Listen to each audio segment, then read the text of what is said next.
Hey everybody, welcome back to Retro Restorations here on Rusty Wrench Restorations.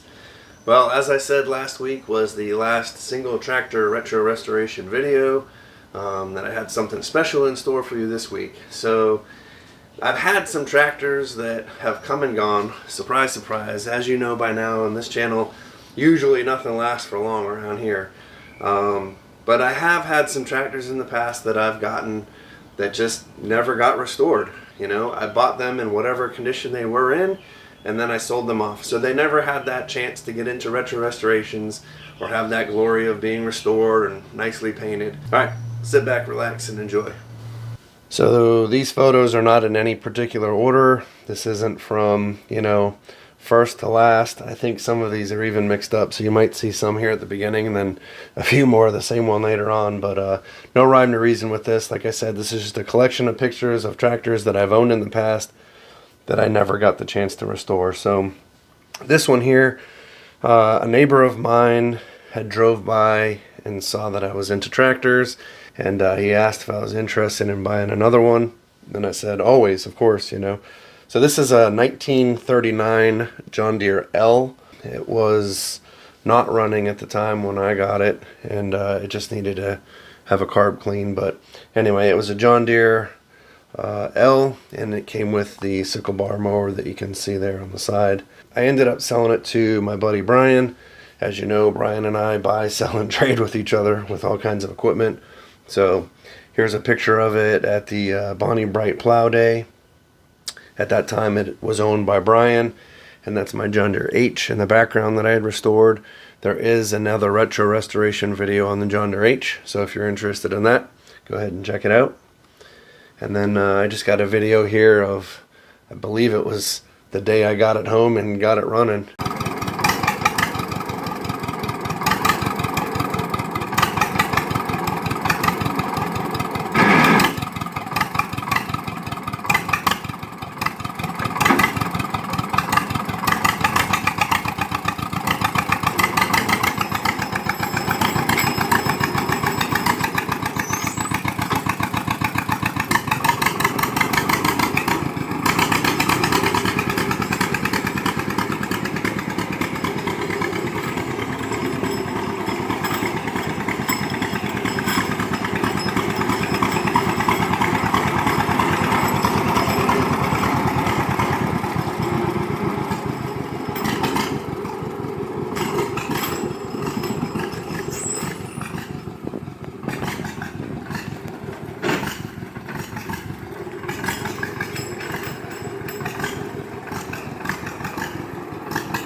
Alright, here's another favorite. This is the 1949, I believe, John Deere B that has gone back and forth between my buddy Brian and I several times. He is the current owner of it right now.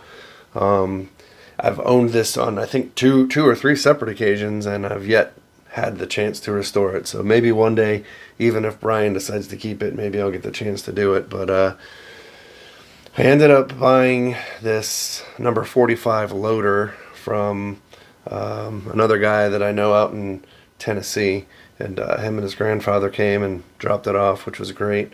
But this loader I just thought was cool to have on the B, but it turned out just to be so big and cumbersome that I ended up, when I sold it, the loader went with it, and it never came back with it. So the loader never came back, but the B is still kind of in our friend circle.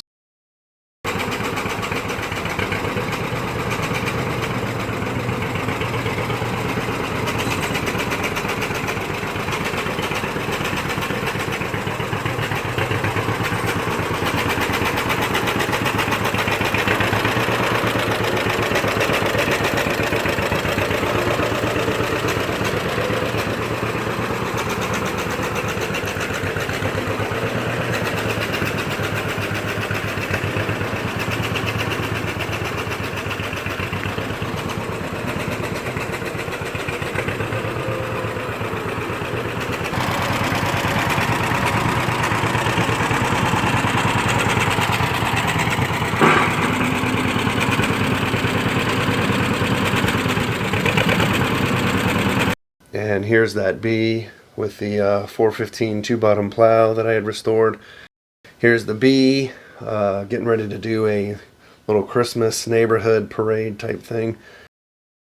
Alright, this one is a John Deere A. I got this down in North Carolina. Again, this one was not running when I got it. I had to work on getting spark and then obviously go through the carburetor to get the proper fuel, but I was able to get this tractor running. It did not last here long, and I sold it to, I believe, my buddy Ricky. And a quick little video of my son and I driving back home after we picked up this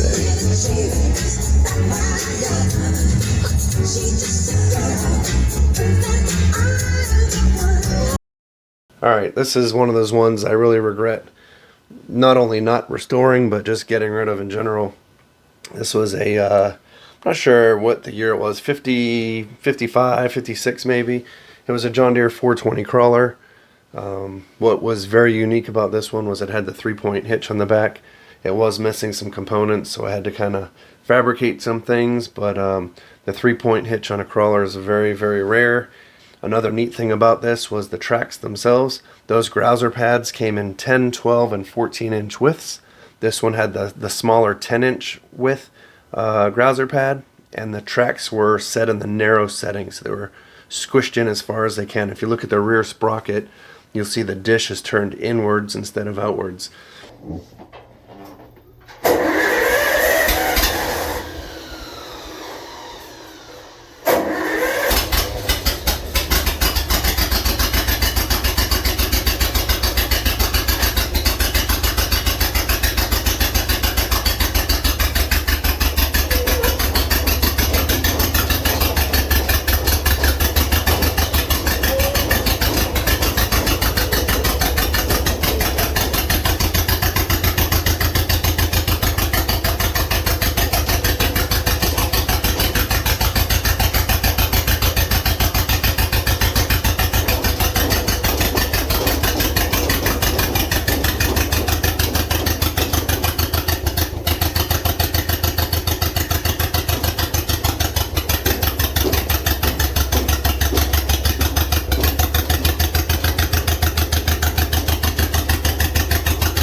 This was one that I used to own. It was a Cub Cadet 125 that someone had converted to a crawler.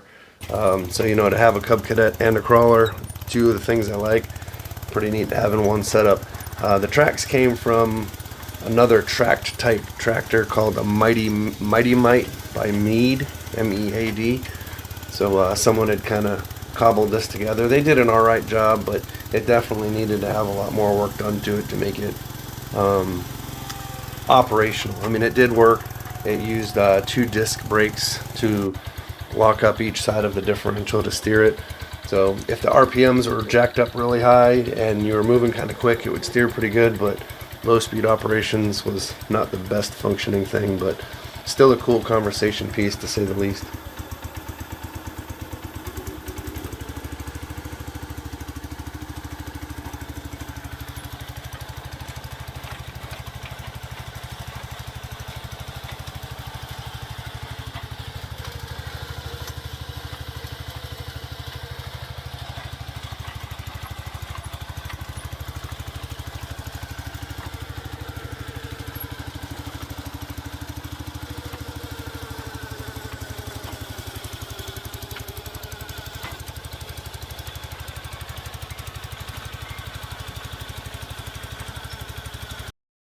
Alright, here's 2 international Cubs. The front one was a lowboy 154, I believe, and then just a international cub that's behind it.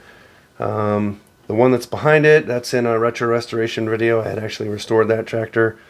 And the one that's in the front, I think I ended up trading that back to my buddy Duck and got a different 185, or it was actually a cub lowboy. This is it here. So yeah, the one in the front I traded back to him to get this international cub lowboy. It's got the mid-mount woods mower underneath. So I used this one down the main strip of my neighborhood. Just when the city didn't cut the grass, I'd go out there and play around with it and cut it. And I actually ended up trading this tractor for the small roll pack steamroller. There's a retro resto on that too. And just a video of me cutting grass out in the neighborhood. Alright, here's a John Deere 1010. I bought this. It was running, but it had a lot of blow-by. And I eventually ended up trading this thing to get Sweaty Betty back. Alright, in these pictures here you can see there's a John Deere subcompact there in the back. It's a John Deere 855. That was a pretty cool little tractor. I wish I had still kept that one too. I wish I could keep all these things. I just don't have the room for it. But it had a lot of rust on it. That was a known problem for those. So there's the 1010 and the 855.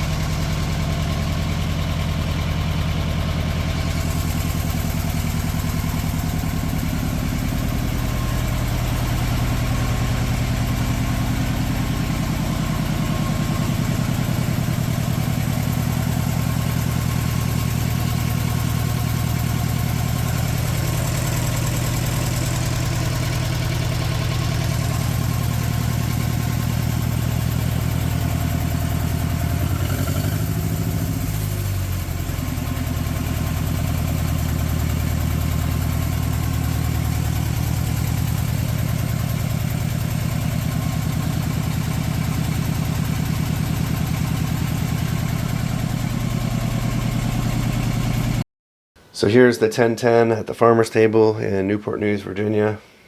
In that spot previously that morning was Sweaty Betty.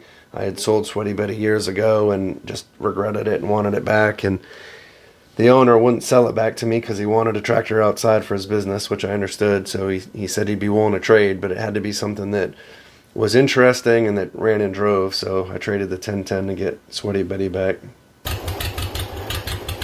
Alright, here's a good one. This is a John Deere BO.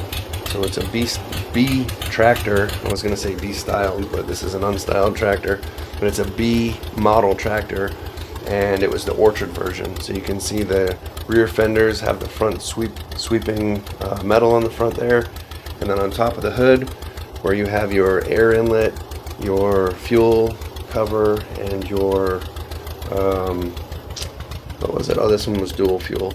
It has, little scoops on there, and that's so that if you were using it in an orchard, the branches would glide over those choke points, if you will, and not get caught up and damage the trees. So this was a 100% original tractor.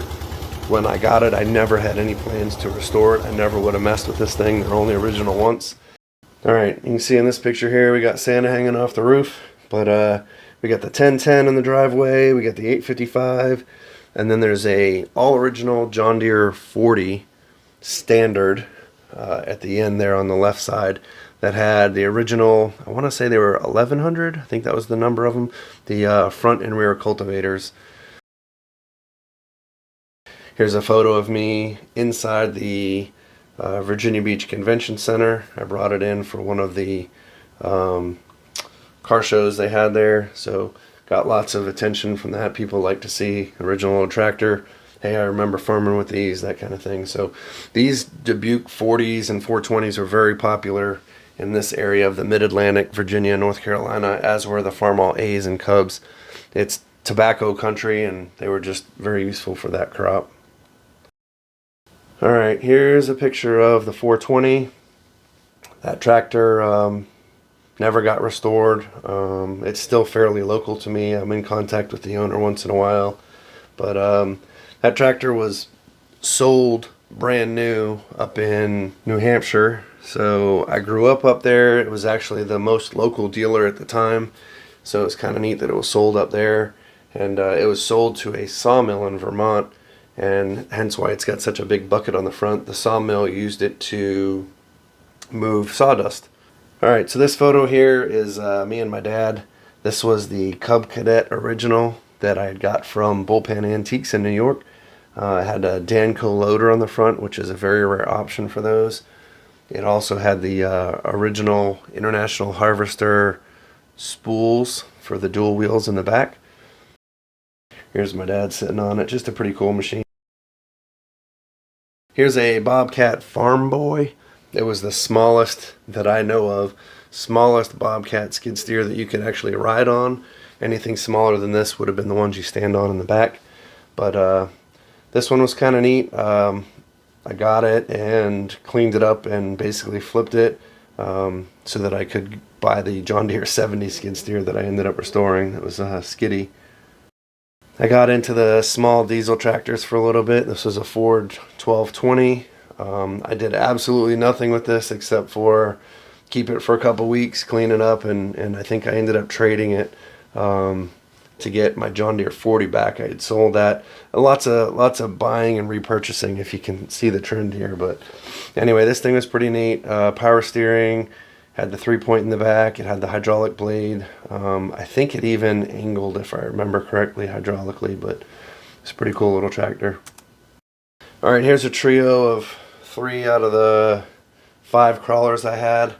The Lindemann is not in this picture, and the 430 is not in this picture because I didn't own those together with these 3. But from left to right is the 420, the 40, and the MC. And this is just, I'm showing it here because again it shows Sweaty Freddy, the 420 that I never got to restore. But you can kind of see how much narrow it is. So the one all the way on the left is the 420. That's got the 10-inch grousers.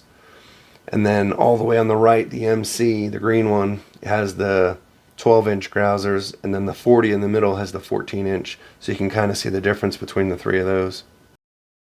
Here's the crawler kingdom.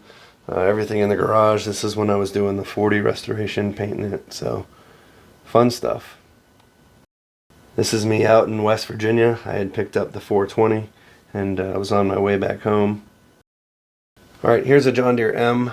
It does look very much restored. I did not restore this tractor. It came like this when I got it. I don't ever put yellow seats on my John Deere tractors. I know that's what some people prefer, but I like the look of the black better. But anyway, this is one I had. I owned it for a little while and ended up selling it. As you know, I don't just do green. Here's a Farmall A. I've had several A's. I think 2 or 3 of them. I've never restored any of them. So I had this one, and same thing, got it running, sold it. And it's funny, several years later, well, this past summer, my buddy Brian ended up buying it back. And I think we're going to put that engine in his Farmall forklift. This is a John Deere B. I did not own this tractor long at all. This one was up in Northern Virginia. It was not running. It had sat in the barn for quite some time.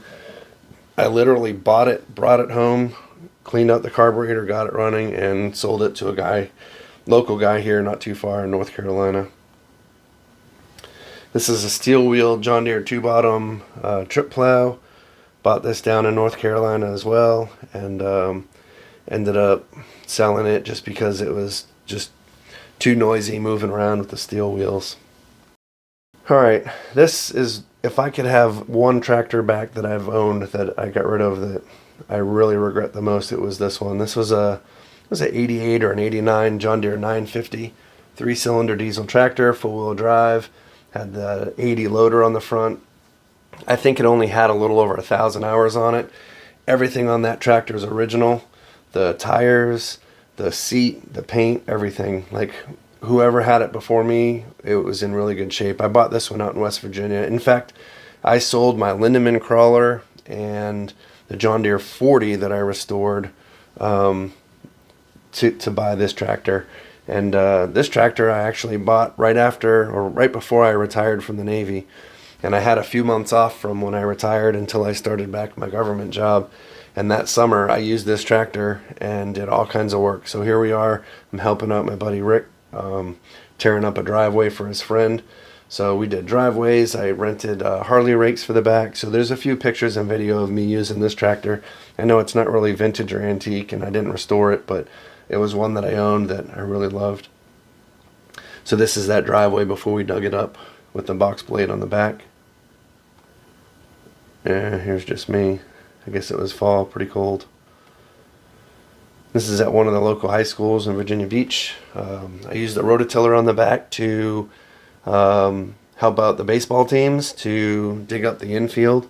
The clay gets packed down, so to go over it with the tiller kind of breaks things up and levels it out. So here I'm moving some stone dust for out in the outfield. This is me and my buddy Jake. He's got his family-owned John Deere A, and had some kind of, it was like a cultivator, almost like a rototiller. It was PTO driven. We were just kind of making a garden area for him. 950 with the post hole digger on the back. And here's a video of me with the Harley rake. If you've never used a Harley rake, it's the most versatile piece of equipment. If you had a skid steer or a tractor with this Harley rake, you could run a business and make money hand over fist. They're not cheap. They're about 10 grand and up, but they do some amazing work leveling out ground and getting sticks, roots, and rocks out. I think this was pretty much close to the time when I bought it. You can see the roll bar is not installed, and the box blade is still the orange color. And this is the day I bought it out in West Virginia, so pretty cool. This is an Avery 2-bottom plow I got. I think I got this up near Richmond, Virginia. I had planned on restoring it and pulling it behind something and never got to it. Sold it to a guy I know down in Carolina. He ended up restoring it and he uses it at plow days now. Out of this threesome here, the Cub Cadet original on the right hand side with the plow in the front got restored, and the Farmall Cub all the way on the left and the back got restored. Both of those tractors were traded to a friend of mine to get my John Deere Lindemann crawler back. Again, you're seeing a trend here. I restore and swap and trade and barter all the time, and just because I sell or trade something off doesn't mean you might not see it again. But anyway, I restored both of those tractors for him in order to get my crawler back. The one in the middle was a 147. Got that from my buddy Davey up in Maryland. It had a Johnson self-leveling loader on it, which was awesome. I sold that to a guy here in Virginia Beach, and I wish I remembered where he lived and what his contact info was, because I'd really like to buy that back. But anyway, I think I got some pictures and video coming up of my son playing with that on the side of the house. This was probably, 8 years ago. Alright, so these pictures here, I'm glad I was able to find. I did a retro restorations video on a Ford 9N that I restored, and I couldn't find any of the pictures. I had a before picture when it had obviously this red paint job, which was wrong. For some reason, everybody likes to paint these things that look like an 8N. Maybe they think they'll get more money, but anyway, I had the one before picture with the red paint and the truck tires and the boat seat, and I didn't have any more of these, so I was glad I was able to find these. But these are just some photos of me disassembling everything, taking everything apart. And this isn't really a tractor, but it's a Maytag hit and miss type engine. I got this at a farm estate auction and ended up taking it apart and restoring it. I had never done one of these before, so I know the pictures are backwards. This is the finished product right here. That piece of wood that it's on was actually a plank of wood from the property at the estate sale too, so it's kind of neat to keep them together.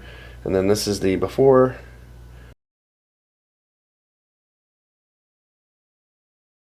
This is just me being funny, sitting in my garage. This is the first Farmall Cub that I ever had, and ended up restoring that eventually. And then this last picture is my son and my daughter a long time ago. They're sitting in front of my grandfather's Ford Golden Jubilee tractor. So this is another family tractor. I mean, I've never owned it and probably won't ever, but it still resides there on the family farm, at least as of now. Who knows what the fate of this thing's going to be. I'm not sure if it's currently running. It was, I believe it was at the time of this photo, but again, this was a long time ago. This is probably about 12 years ago. Alright, I know that was kind of short, but there really wasn't as much as I thought. Most of the tractors that I've gotten, I've gone through the restoration process, but man, that 420 narrow crawler was one that I really wish I still had, because it had that 3-point hitch on the back. Those John Deere crawlers with the 3-point, they're just so hard to find. And then the original condition BO, I got it from a good friend and I sold it to another good friend, so I know it's been and will be continued to be in good hands. But just some really cool tractors there. So anyway, again, this is the last one for Retro Restorations. If you haven't seen them, please go back and check them out. There's probably, I don't know, 20, 25, 30 videos, I can't remember, of older tractors that I've restored before I started the YouTube channel. So I've had a lot of fun making this this series. It's given me a chance to reflect back on past projects that I've done, obviously, but it also gave me a chance to document the hard work and time that got put into those restorations that I normally wouldn't have been able to share on this channel, because obviously it was in the past and they're gone. So hopefully it didn't feel too boring, like watching a family picture slideshow or film strip of family vacation videos or anything. But like I said, I just want to be able to document the hard work that was put in over the time, and you know, maybe one day my kids will look back and see all these other machines that I did that, you know, didn't have their own preview on this channel. So anyway, thanks again for your support. I appreciate you all, and we'll always have a new video every Saturday. If you haven't subscribed yet, please do. I'd really appreciate it. And thanks again for watching Retro Restorations. Have a good week.